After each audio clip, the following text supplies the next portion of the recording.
The beginning of friendship. Sarah and Rachel first met on a breezy September morning during their university orientation, a moment that neither of them realized would shape the trajectory of their lives for years to come. Sarah, a bright-eyed literature major with a penchant for classic novels and quiet coffee shops, was still adjusting to life away from her small hometown.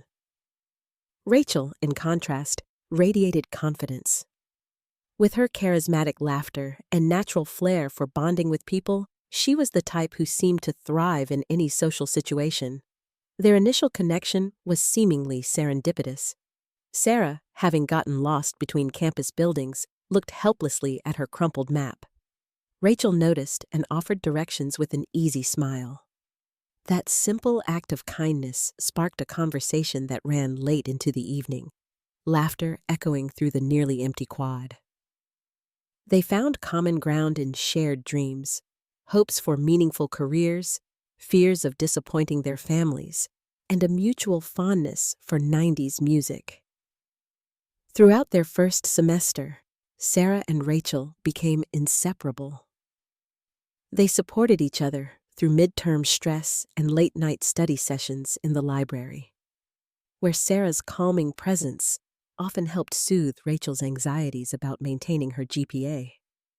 When Sarah struggled with homesickness, Rachel invited her to weekend movie marathons in her dorm room, introducing her to new friends and even teaching her how to cook the spicy noodles she loved as a comfort food. Their friendship blossomed not just in times of joy, but in moments of vulnerability. Sarah was the first to notice when Rachel's laughter faded after a tough phone call home.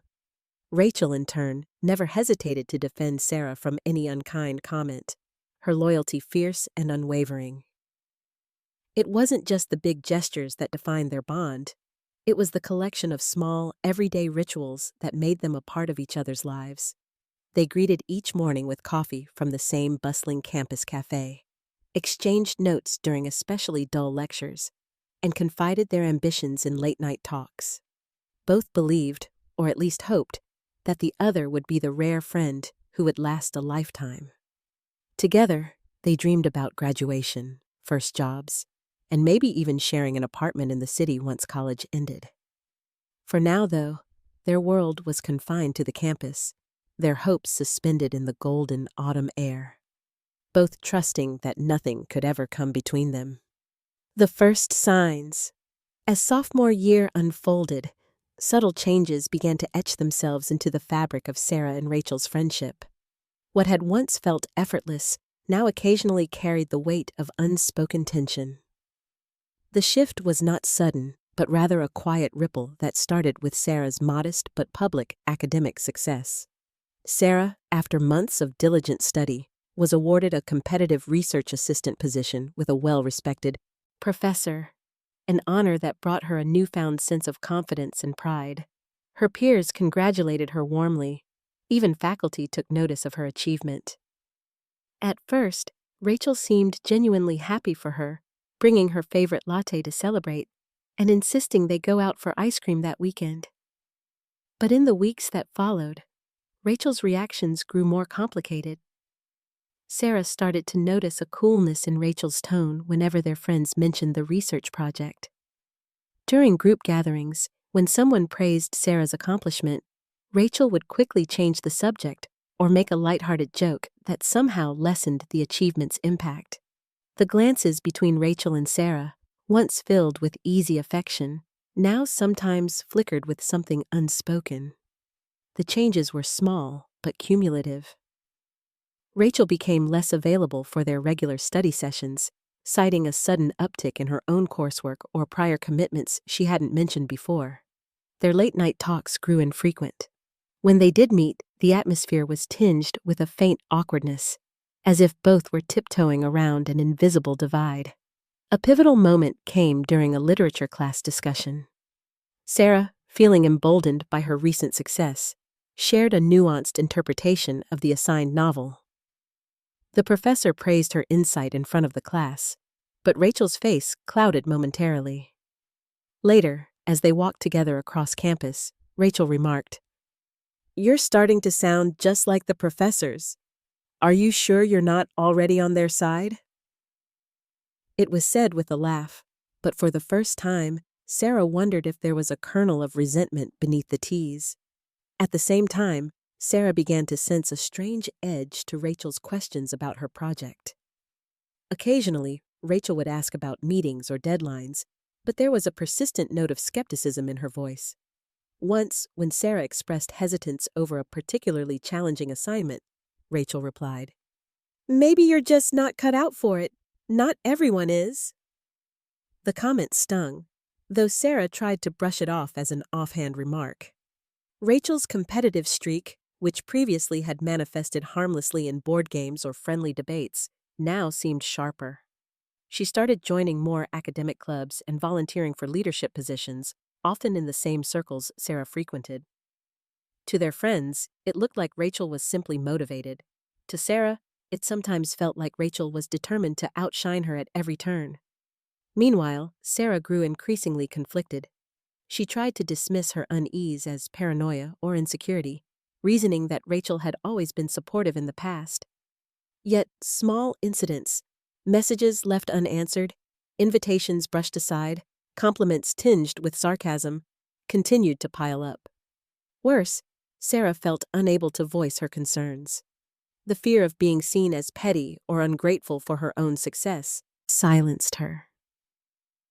There were good days amidst the growing uncertainty, moments that almost tricked Sarah into believing their friendship could return to its purest form. But beneath the surface, doubt had begun to take root. By semester's end, the invisible fissures between them had widened, setting the stage for consequences neither fully understood. Schemes in the shadows. The new semester brought not just more demanding coursework, but also a silent escalation in the undercurrents swirling between Sarah and Rachel. What had begun as subtle tension was quietly morphing into something more insidious. Though at first, Sarah simply could not put her finger on what was wrong. She was busier, certainly, with her research obligations, but it felt like mishaps and misunderstandings began clustering around her, too many and too precisely timed to be mere coincidence. Without warning, Sarah noticed that certain colleagues and friends at her research lab were suddenly distant. A jovial group dynamic seemed to wither overnight. When she attempted to join conversations, she was sometimes met with awkward silences or forced politeness that seemed to mask irritation. She puzzled over this, wondering if she had done something to offend the group, but could trace nothing back to her own actions. Meanwhile, Rachel's support shifted from lukewarm to oddly transactional. She would occasionally offer help or sympathy, but always in public, with a performative cheerfulness that left Sarah feeling more isolated than supported. In private, their conversations grew clipped, and Rachel seemed overly invested in the details of Sarah's latest projects and friendships, always questioning, never celebrating. The rumors began innocuously. One evening, while working late in the lab, Sarah overheard her name in passing. Well, if she's so committed to her work, maybe she should try being on time for once. She flushed with confusion and embarrassment, knowing she'd never been late for a single shift. The pattern repeated. She'd arrive at scheduled meetings only to be told she'd missed a last-minute change or receive gentle reminders from supervisors about work she'd already completed. The ground beneath her sense of stability trembled, but without proof, she questioned her own grasp on the situation. Elsewhere on campus, Rachel's influence manifested in subtle ways. She grew close to Sarah's acquaintances, invariably positioning herself as a confidant or offering to smooth over misunderstandings. She often relayed secondhand comments. "They say you're pushing yourself too hard," or "I heard your professor seemed disappointed yesterday," planting seeds of doubt deep in Sarah's mind. The web of social interactions, once straightforward and safe, twisted into knots Sarah struggled to unravel. In matters of the heart, Rachel's interference extended further. When Sarah began to confide in a fellow student she liked, Rachel was among the first to offer advice, tinged with barely veiled warnings. Just make sure he's not interested because of your new position. You know how people talk. Later, Sarah learned through the grapevine that Rachel had suggested to the young man that Sarah wasn't looking for anything serious, a half-truth that cooled the budding relationship before it had a chance to bloom. Still, Sarah vacillated between suspicion and denial. She told herself she was imagining things, that stress was warping her perspective. Small accidents, a misplaced notebook, a misdirected email, a strange error in the lab's project schedule, piled up, but never with enough clarity to pinpoint a culprit. Deep down, she clung to the hope that this was just a rough patch, and that Rachel, her oldest friend, could never harm her intentionally. Yet as the days passed, Sarah found herself shrinking into herself, questioning her value both as a researcher and a friend.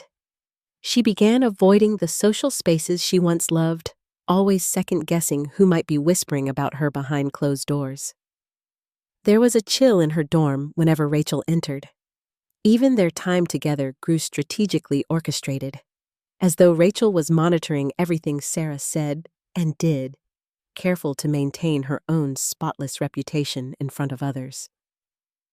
A sense of helplessness grew. Sarah started journaling, desperate to track incidents she feared her memory might distort.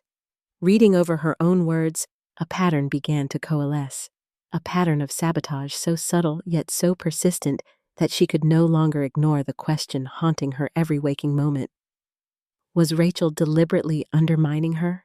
As midterms loomed, Sarah stood at the edge of realization, the shadows of betrayal lengthening around her, even as she searched for proof she might never find. The laughter and trust that had once defined their friendship faded into silence, and the darkness between them deepened, setting in motion a chain of events that would change them both forever.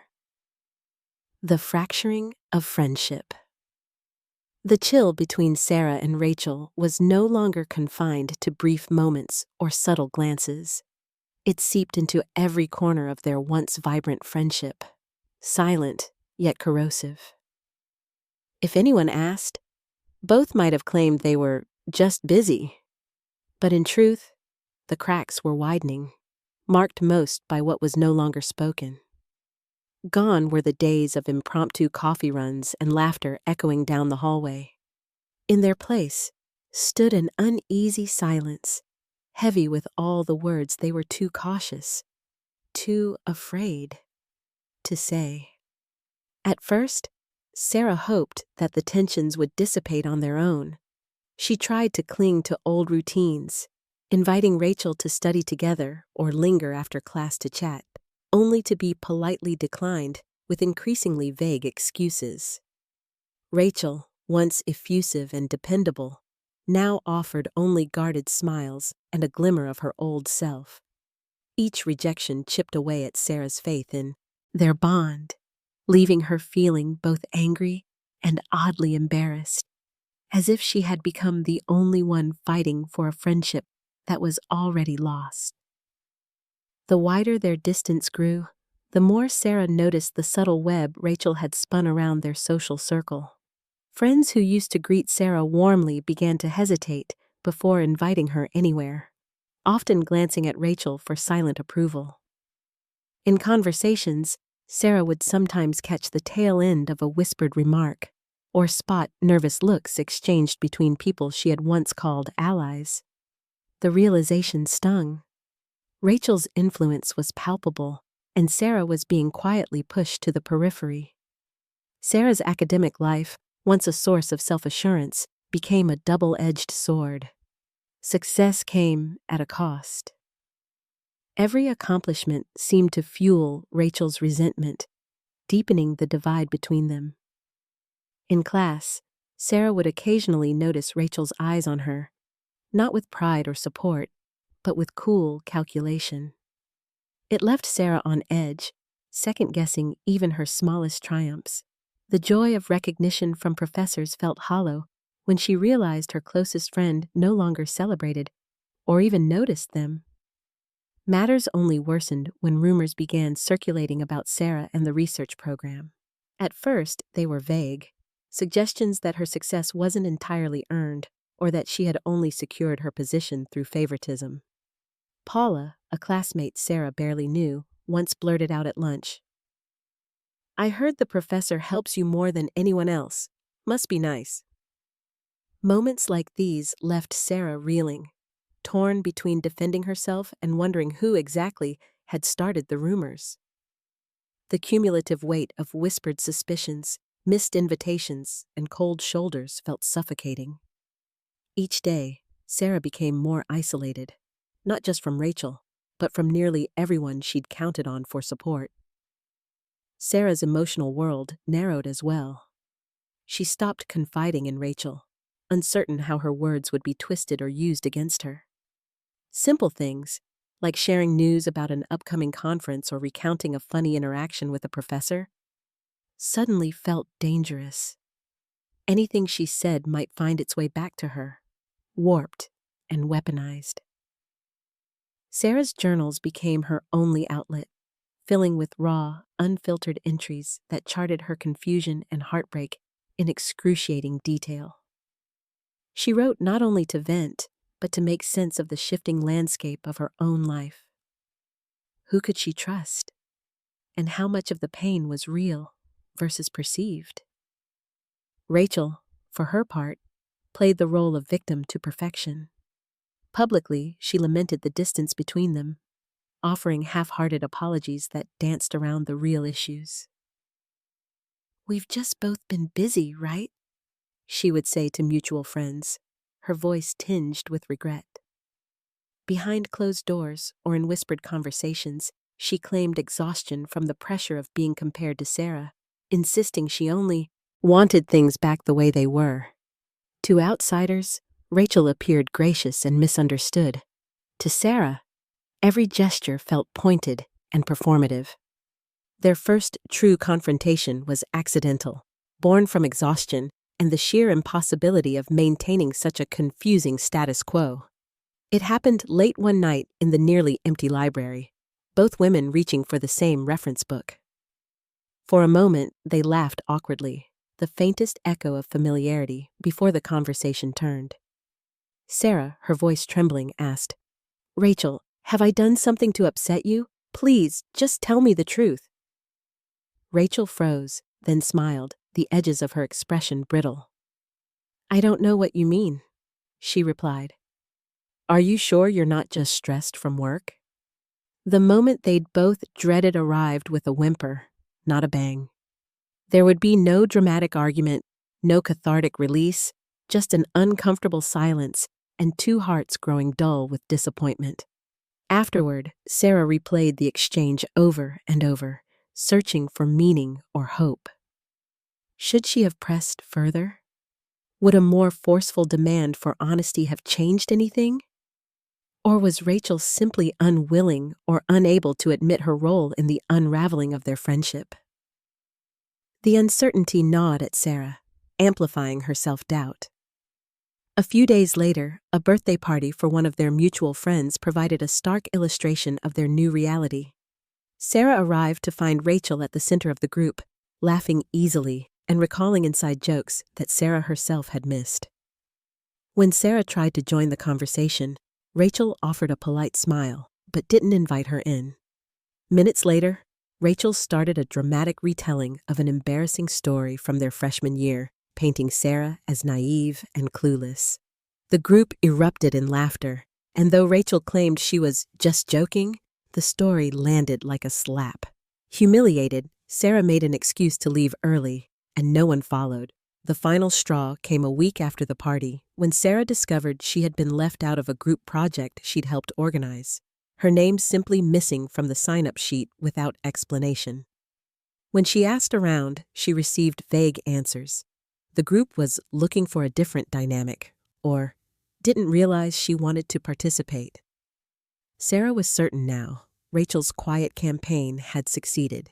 Even as rage simmered beneath her calm exterior, Sarah resolved she would not give Rachel the satisfaction of seeing her break. Privately, Sarah grieved the loss, not just of Rachel, but of every comforting constant their friendship had represented. She mourned the inside jokes, the certainty of support, and the warmth of feeling truly understood.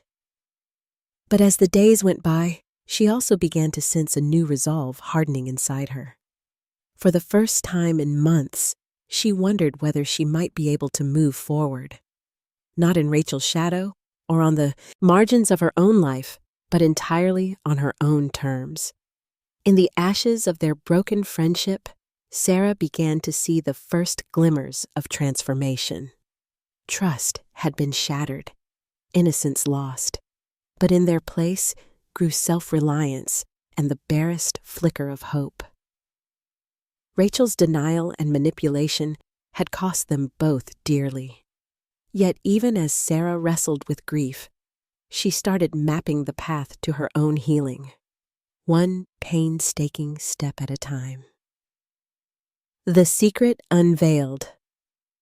For weeks after her humiliating exclusion from the group project, Sarah moved through campus in a state of numbness.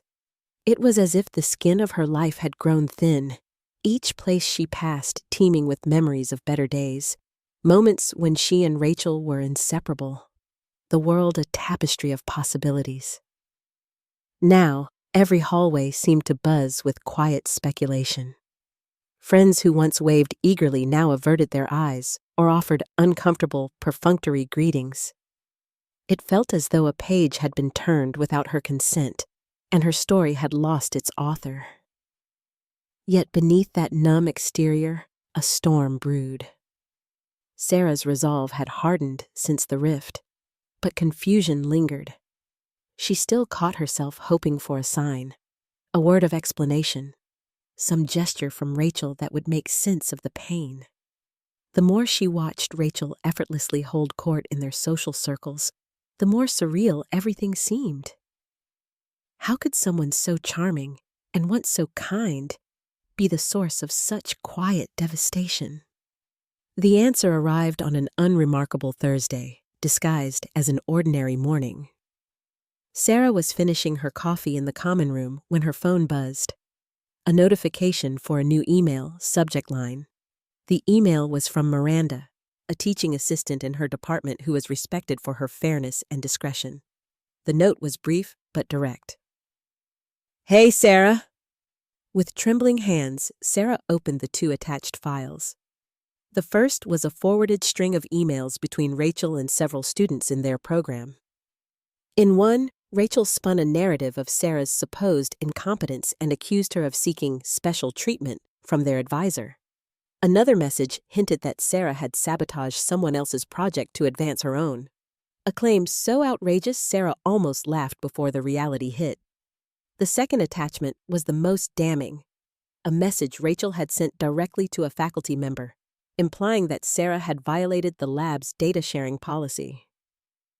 Rachel couched the accusation in pretend concern. Phrases like, "I hate to bring this up, but," and "I'm just worried about the integrity of the process." But the intent was clear. She was undermining Sarah systematically, casting doubt on her achievements, her ethics, even her integrity. Sarah's hands shook as she scrolled through the chain of correspondence. The extent of Rachel's deception was staggering. Here was proof, not just of spiteful gossip, but of a calculated, ongoing campaign to destroy her reputation. The betrayal was breathtaking in its coldness. Miranda's note ended with an offer of support and a frank warning. "Don't let this slide under the rug, Sarah. You need to bring this to the department head. I'll stand behind you if you need a witness." For a few minutes, Sarah simply stared at the wall, the noise of the common room receding into a distant hum. Then the storm she'd kept bottled up for months broke loose. Anger, shame, heartbreak, all collided at once, but beneath it all was something new, a clear surge of resolve. She would not let herself be dragged down in silence. Rachel's facade had cracked, and Sarah could see through to the truth at last. That afternoon, Sarah gathered her evidence and requested an emergency meeting with Dr. Patel, the head of the research program. She spent hours meticulously cataloging the emails and drafting a summary of everything she'd endured, every suspicious rumor and exclusion, every instance that now made perfect sense in light of Rachel's malicious intent. When the meeting finally began, Dr. Patel greeted Sarah with concern and patience. At first, Sarah struggled to find her words, her voice trembling. But as she laid out the timeline and presented Miranda's attachments, her confidence grew. She showed the email in which Rachel fabricated her supposed policy violation and explained how these lies had spread, infecting both her academic standing and social life. Dr. Patel listened intently, taking notes and occasionally grimacing at particularly egregious messages. "Sarah, I'm so sorry," he said when she finished. "You didn't just deserve better from a friend, you deserved better from this institution. We have a clear process for dealing with misconduct and defamation. I'm going to involve the dean and our academic integrity officer right away." Sarah left the meeting with a mix of relief and exhaustion. She didn't feel victorious. She felt drained, vulnerable, and strangely hollow. But for the first time in months, she experienced a flicker of hope. She hadn't imagined the malice. She hadn't made it all up. Rachel's manipulation would finally have consequences. News travels fast in academic circles, and before the day was over, whispers of an official inquiry had already begun to spread. Instead of facing further isolation, Sarah was approached by classmates with apologetic faces and awkward questions. A few offered quiet words of support. One classmate admitted, "I didn't want to believe what I was hearing, but I'm glad you spoke up." Even Miranda stopped by with a reassuring smile. Rachel, meanwhile, was nowhere to be seen in the campus cafe or library that evening.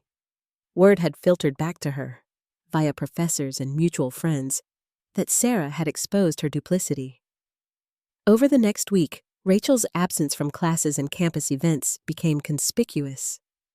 When she finally did appear, she looked diminished, her usual self-assurance shaken, her circle of confidants much smaller.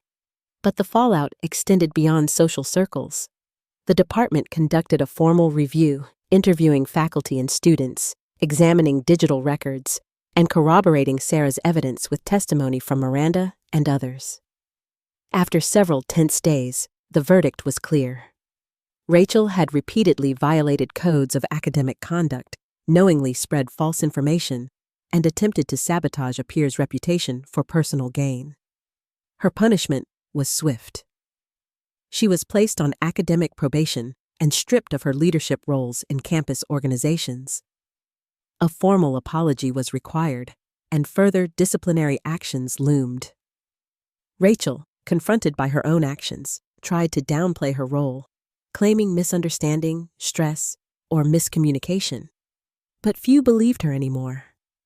Sarah watched these developments with mixed feelings. Part of her wanted justice, but another part mourned for the friend she'd lost, not just to ambition or insecurity, but to who Rachel had decided to become. Some nights, Sarah lay awake remembering how much brighter the world had seemed when they'd first met, years ago. In the end, the unveiling of Rachel's secrets marked more than just the end of a friendship. It was the end of an era in Sarah's life. The pain was fresh and real, but so was the knowledge that she had survived it, and slowly was beginning to reclaim her sense of self. The decision to retaliate. In the days following the inquiry's verdict, campus life seemed to resume its routines all around Sarah. Professors still assigned endless readings, the chatter in the dining hall ebbed and flowed, and deadline reminders flooded her inbox. But for Sarah, everything felt irrevocably altered. The outcome technically vindicated her, but the stain of betrayal lingered as a tangled knot of anger, sorrow, and unspent resolve. For nights on end, she tossed and turned, reviewing every memory, every word Rachel had ever said to her. and wondering how she could have been so naive. With Rachel's influence weakened, Sarah initially tried to focus on rebuilding. She poured herself into her research, kept her head down in classes, and worked to reclaim the friendships that had been poisoned by Rachel's lies. Some old friends returned, guilty and apologetic. Others remained distant, wary of the controversy. Yet every act of kindness or tentative conversation only underscored an uneasy truth. Sarah still saw suspicious glances and whispered judgments shadowing her steps. Rachel's sabotage had left bruises beneath the surface that reason alone could not erase. Frustration took root in Sarah's heart. Rachel, who once shone as her closest ally, had spun a web of deceit designed to break her spirit. And even now, as the news of Rachel's punishment settled into campus lore, Sarah received little satisfaction. Rachel's official apology had been impersonal and forced, delivered via email and brimming with carefully crafted remorse, but empty of real feeling. It had been circulated to faculty and student groups alike. To whom it may concern, I deeply regret my actions and the harm they have caused. I take full responsibility and hope to rebuild the trust I have lost. Rachel Green. Sarah stared at the email, bile rising in her throat. The words didn't match the pain she'd suffered. The loneliness, the late-night panic attacks, the near destruction of her reputation and dreams. Apologies alone could not undo the damage. The more Sarah thought on it, the more she realized her need for closure was not satisfied by mere justice through official channels. Something inside her rebelled at the idea that Rachel could ever truly comprehend the consequences if she simply faded into the background, protected by privilege and her old charisma. Rage sharpened into icy determination. If genuine remorse or reconciliation was impossible, perhaps Rachel needed to experience what she had inflicted: doubt, exclusion, and the loss of public trust. Thus, after a sleepless night filled with restless pacing and scribbled journal entries, Sarah arrived at her decision. She would retaliate, not with cruelty for its own sake, but with clarity and strategy.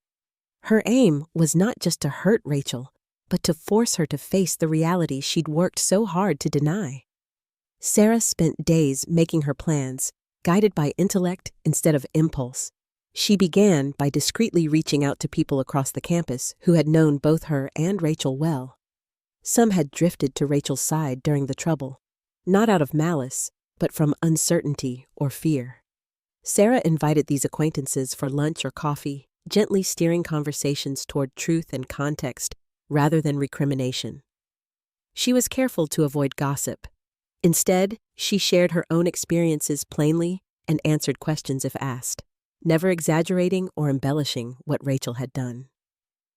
What surprised Sarah most was how many people, given a safe space and time, admitted their own doubts and regrets. More than one apologized for having assumed the worst, confiding quietly that Rachel had warned them to keep their distance for their own reputations. With every conversation, Sarah systematically unraveled the illusions Rachel had woven, restoring some of her own credibility and, by extension, subtly undermining Rachel's own support network. Sarah also took proactive measures in her academic life. She volunteered for more visible, collaborative projects, bringing her characteristic diligence and kindness to the fore. She wasn't interested in showmanship, but made a point of fostering open, honest teamwork.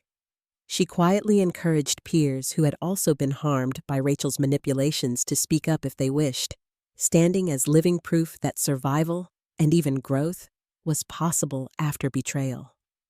Within weeks, a shift occurred in the social ecosystem of their department. Whereas before, Rachel had been an automatic presence at every meeting and event, now her invitations were notably sparse. Rumors of her misconduct, fueled by the formal investigation, were no longer shushed or dismissed. Even those who felt sympathetic to her situation hesitated to attach themselves too closely. Rachel's previously effortless charisma now seemed forced, and her attempts to reclaim leadership roles met with awkward pauses or outright pushback. Yet for Sarah, this wasn't enough. Deep inside, she wanted Rachel to understand, beyond institutional punishment, the lasting wound she'd inflicted. So, she devised her boldest stroke. Sarah decided to present at the upcoming department conference, which would be attended by both students and faculty. An opportunity Rachel had once coveted above all else. Sarah's topic, Trust and Integrity in Collaborative Research, was selected with great care. While she never named Rachel or explicitly described the sabotage, the presentation was a masterful weaving of personal insight, academic rigor, and a quiet call to hold oneself accountable. She spoke with genuine vulnerability, describing the invisible scars of betrayal and the long, painstaking process of regaining a sense of self. The audience listened in silence, many glancing at Rachel, who sat in the third row, pale and rigid, unable to leave without drawing attention. When Sarah concluded, the applause was heartfelt and sustained. The message was unmistakable. The community valued transparency and trust more than empty apologies. In the aftermath, even Rachel's closest confidants struggled to defend her. Her attempts to explain her actions sounded thin and self-serving in the new light of day. She began to isolate herself, ditching lunches and abandoning leadership posts, her formerly confident steps now hesitant and uncertain. Privately, Sarah struggled with the ethics of her own actions. Had she truly wanted justice or simple revenge? Was she becoming cold and calculating, mirroring the very tactics Rachel had used against her? She confided in Dr. Patel, who praised her courage but warned of the dangers of letting bitterness direct her choices. Sarah knew this battle had come at a cost. She'd hardened herself, adopting strategies she once despised. Still, as autumn leaves turned gold and red across campus, Sarah felt a slow thaw begin inside her. She wasn't proud of everything she'd done, and the ache of lost friendship hadn't diminished. But for the first time in a long while, she felt control returning. Alongside the distant hope of moving forward with integrity on her own terms. She realized then that everything, from her calculated retaliation to her public reclamation of truth, had been an effort not just to defeat Rachel, but to restore herself. In learning how to fight for her place in the world, she also discovered what sort of person she wanted to become in its aftermath. The double game. The aftermath of Sarah's public stand and Rachel's exposure left both women drifting in a strange new reality, where everything familiar now felt ambiguous and dangerous. Although Sarah's strategic retaliation had begun to restore her reputation, the scars left by months of betrayal and social warfare lingered, and the battle between her and Rachel was far from over. Beneath the polite greetings and studied indifference, a new, silent conflict was beginning to unfold. Each woman, feeling simultaneously vulnerable and defiant, found herself compelled to navigate the treacherous aftermath with duplicity and calculation. Sarah felt a heavy ambivalence settle in her chest as daily life resumed. On the surface, she acted the part of the diligent student, responsibly attending classes, supporting her colleagues in group work, and volunteering for faculty-led initiatives. She hoped her visible efforts would assure peers of her resilience and integrity. Yet, beneath this calm exterior, Sarah never let her guard down. She took careful stock of every word spoken around her, alert for signs that Rachel might be mounting a counterattack or manipulating new alliances within the department. Rachel, once the undisputed queen of campus social life, was now isolated. The abrupt shift from shining star to pariah had shaken her deeply. She tried to reconstruct her former confidence, But the smiles she offered in hallways and the small talk she initiated in class rarely met with more than cool acknowledgement. Worse still, whispers seemed to follow her wherever she went, and she often caught the subtle, averted glances of people who used to praise her accomplishments. But Rachel was nothing if not determined. While outwardly subdued, she soon resolved that if she could not rely on charm alone, she would have to fight back using the same cunning that Sarah had wielded to expose her. Thus began the double game. Each woman maneuvering through shared spaces and mutual acquaintances, never showing her true intentions.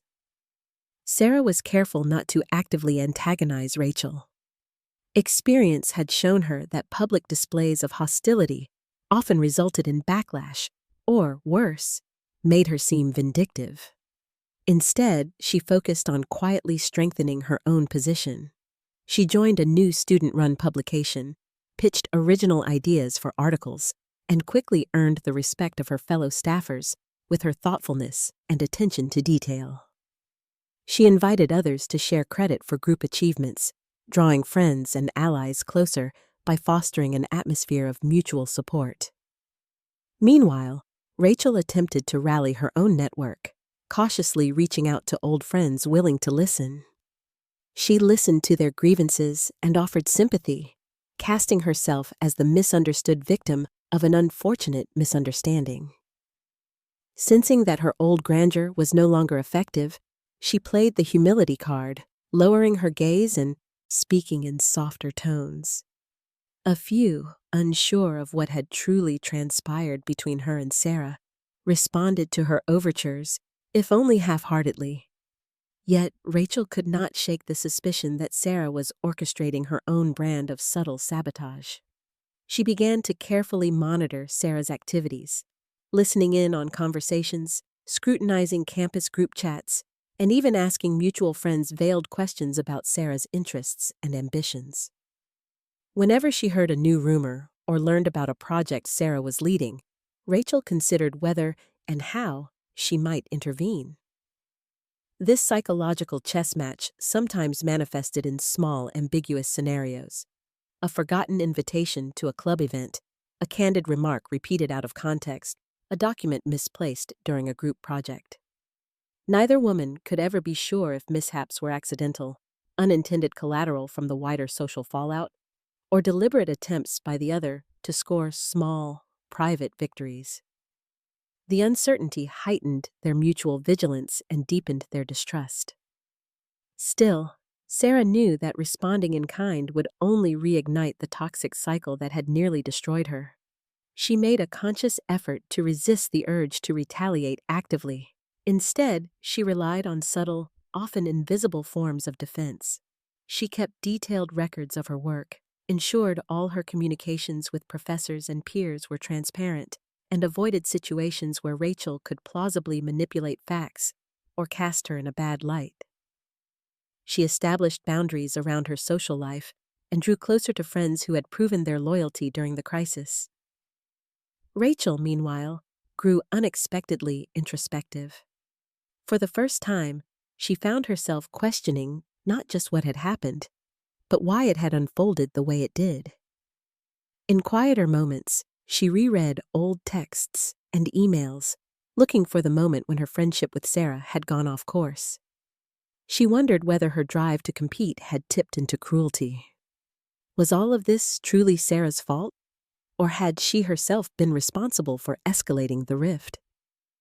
But ambition remained Rachel's ruling star, and introspection was quickly supplanted by strategy.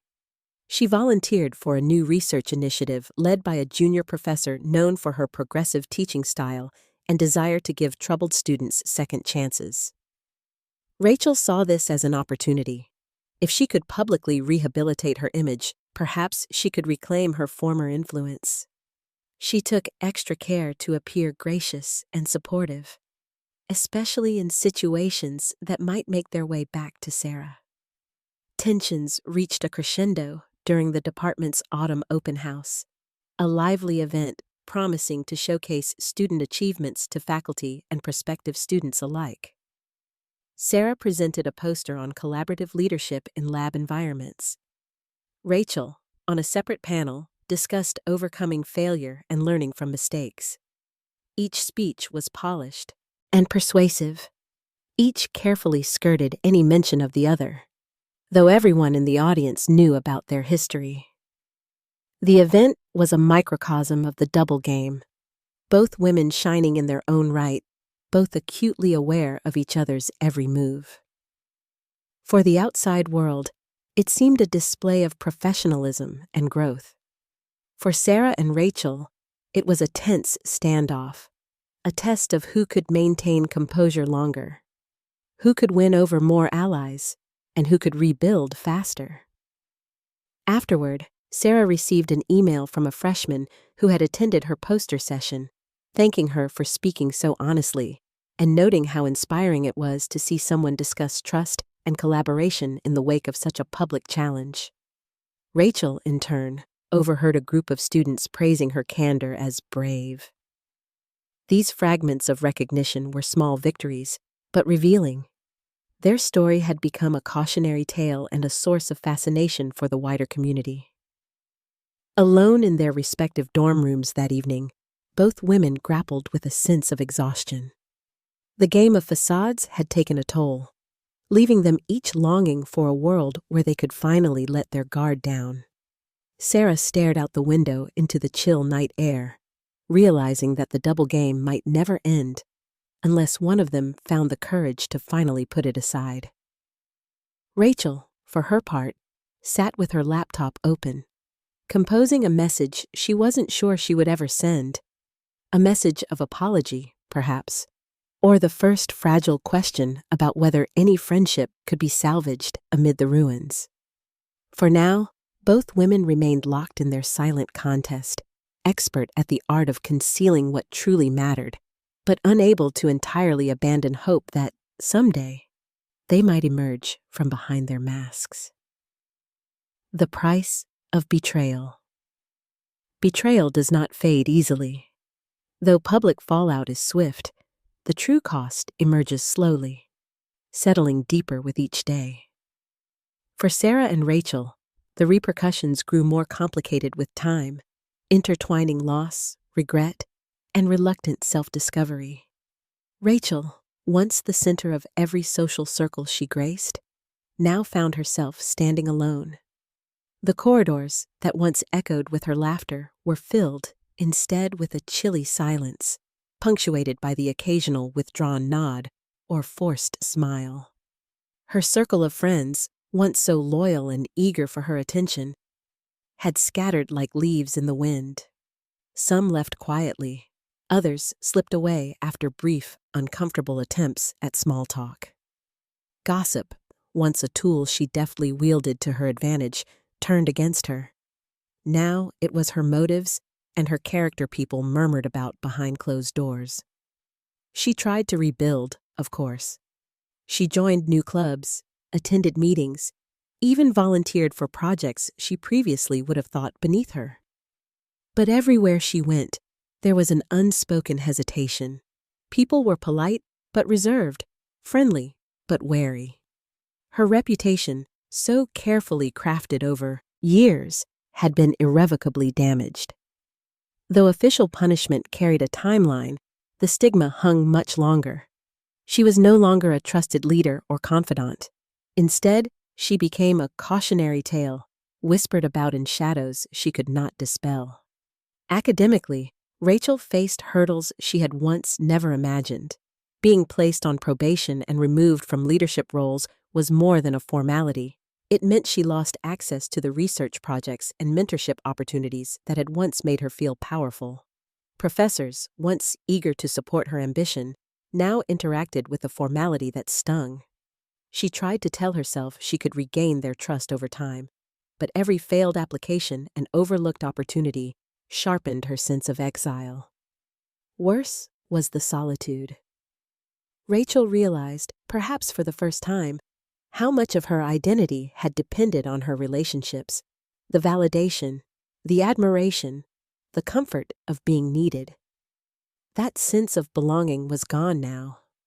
In the isolating quiet of her dorm room, she confronted the parts of herself she had suppressed: her jealousy, her insecurity, her desperate need for approval. Some nights, she angrily blamed Sarah for exposing her. Other nights, the full weight of responsibility settled on her shoulders, pressing down until she could barely breathe. Sarah, too, bore the cost of Rachel's betrayal, though hers took different forms. Vindication had come, officially at least, but it had not restored what was lost. The wounds left by systematic sabotage did not heal just because the truth was known. Her confidence in her academic ability, her judgment, and her capacity to trust had been deeply shaken. Where once she had moved freely through campus, eager to greet friends and professors, she now found herself tentative, suspicious of alliances that felt too easy. Remnants of Rachel's campaign lingered. There were still those who exchanged hesitant looks or asked leading questions with forced gentleness. Sarah became hyper-vigilant, second-guessing praise and offers of new collaboration. She feared being blindsided again, her trust weaponized by someone she had once called a friend. Emotionally, she cycled through grief, anger, and a weary sort of resignation. The journals she had once filled with memories of adventure and plans for the future now bore testaments to sleepless nights and private tears. Sarah wondered if she had changed irreversibly. If perhaps the person who once drew strength from friendship was gone, replaced by someone less open, more guarded. She mourned not only Rachel, but the part of herself that could believe so completely in another person.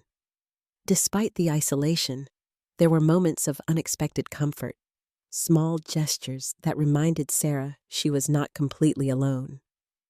A classmate who had once kept her distance sat by her in the library and quietly passed her notes for an upcoming exam. Her supervising professor, Dr. Patel, took the time to ask how she was, coping, once inviting her to present jointly at a university symposium. A gesture of faith that offered the first glimmer of hope. Every genuine interaction rebuilt her self-esteem, bit by bit, though progress came more slowly than she wished. Both women found their academic performance marked by the turmoil. Sarah's grades stayed strong, but only through an exhausting effort to prove herself worthy after months of whispers. Late nights in the lab sometimes ended not with triumph, but with her head cradled in her hands, mind racing with doubts. Rachel, meanwhile, found focus nearly impossible. Assignments she would have easily conquered before now seemed daunting, and attending class became a daily exercise in endurance. The broader campus community, once preoccupied with their drama, gradually lost interest as new scandals emerged and the academic calendar marched on. For everyone else, it became just another story, an anecdote to be referenced when discussing academic integrity or the perils of toxic competition. For Sarah and Rachel, though, the aftermath endured, shaping their sense of self and their future choices. As weeks blurred into months, Rachel attempted, with varying degrees of sincerity, to make amends. She wrote apology letters, one to Sarah, tightly worded and honest in some ways, evasive in others. She tried to reach out to others she had hurt or manipulated, seeking to explain herself, sometimes to ask forgiveness.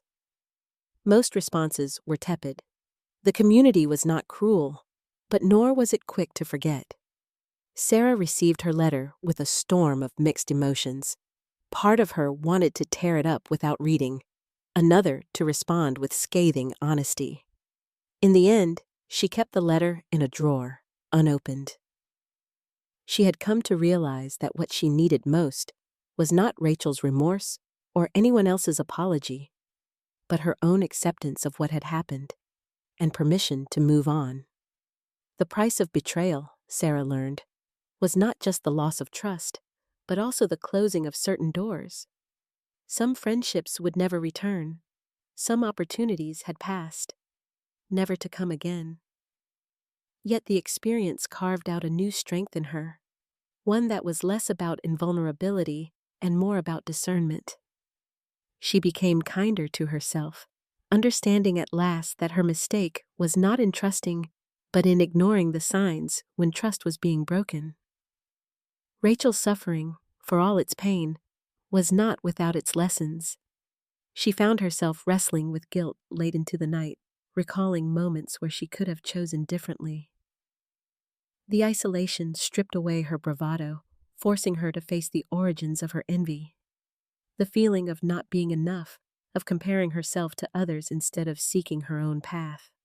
Redemption, she realized, if it would come at all, would not be through regaining status, but by quietly rebuilding her integrity, one action at a time. Thus, the price of betrayal was paid not in tears or public condemnation, but in the painstaking process of maturation. Both women emerged changed, not better or worse, but more aware of the complexities within their own hearts, and a little more careful with the trust they now offered to others. Regret and forgiveness? As the semester inched toward its end, the echoes of betrayal gradually gave way to something quieter, but no less powerful. Reflection. Sarah and Rachel, each walking their own lonely paths, found themselves haunted not just by memories of hurt, but by the question of whether broken trust could ever be mended, and if so, whether it should be. Rachel's regret arrived not in a sudden flash, but in slow, heavy waves. Alone in her dorm room, she would stare at the blank ceiling long after her roommates had drifted off to sleep, compulsively replaying the decisions that had led her here.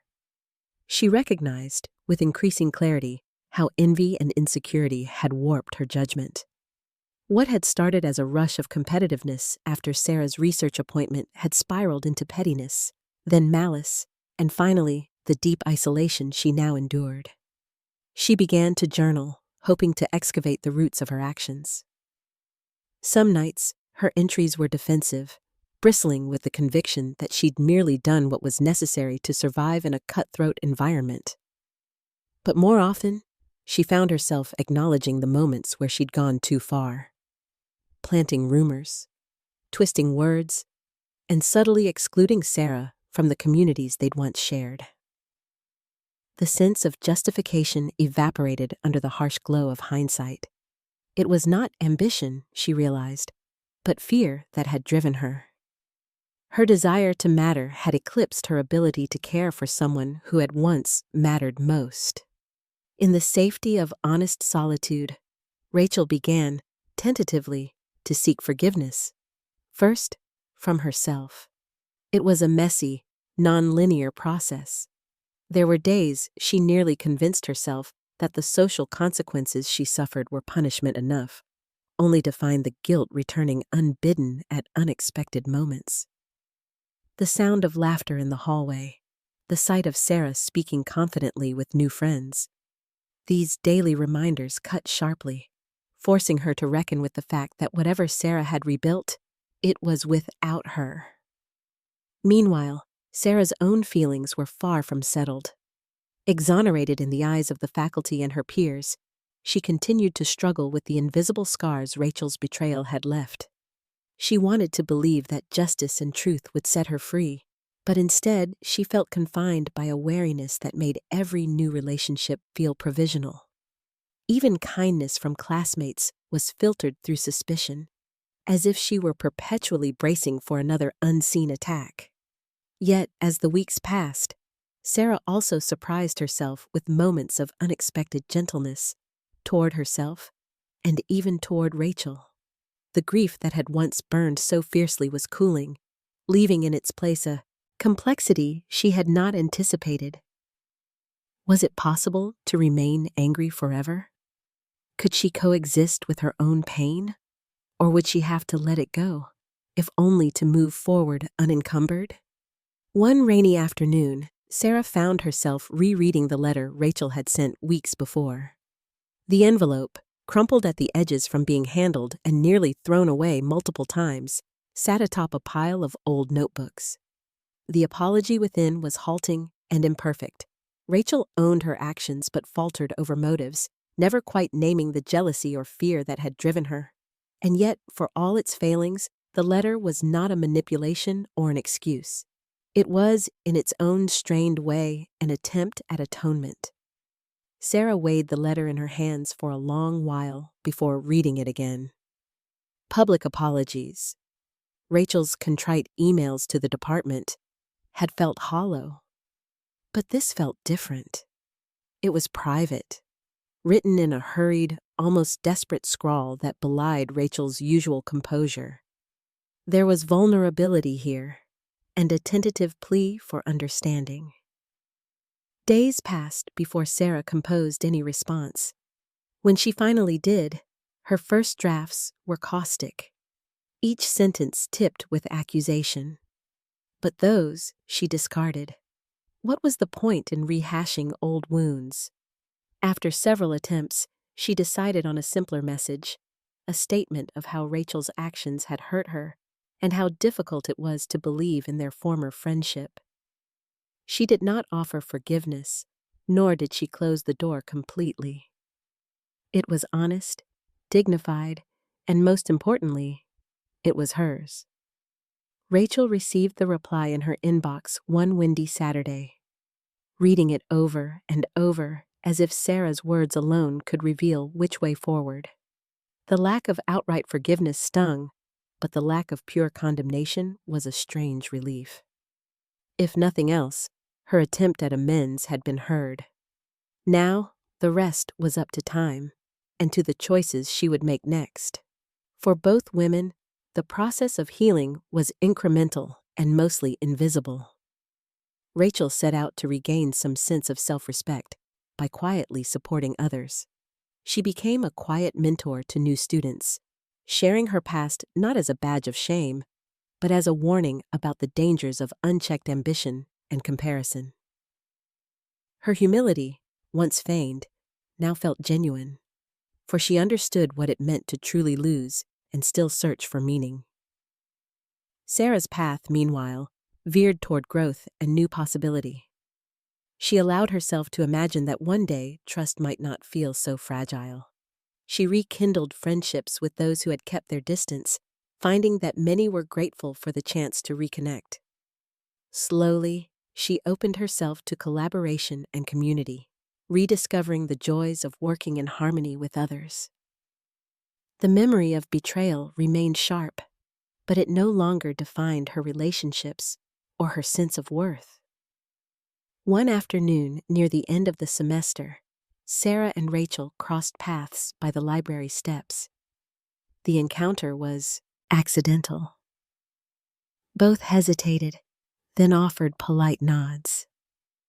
For a moment, old habits warred with new boundaries. The urge to greet, to laugh, to confess. But they simply stood for a breath, the mutual awareness of all that had passed hanging unspoken in the spring air. "Take care, Sarah," Rachel said quietly, her tone more sincere than it had been in months. "You too, Rachel," Sarah replied, meaning it. Behind the wariness lingered something that might one day become compassion. Even if forgiveness remained a complicated concept, and regret continued to cast its shadow. Forgiveness, they both realized, was not a single gesture, but an ongoing practice, one that began inwardly and moved haltingly outwards, if at all. Perhaps they would never be friends again in the way they once were.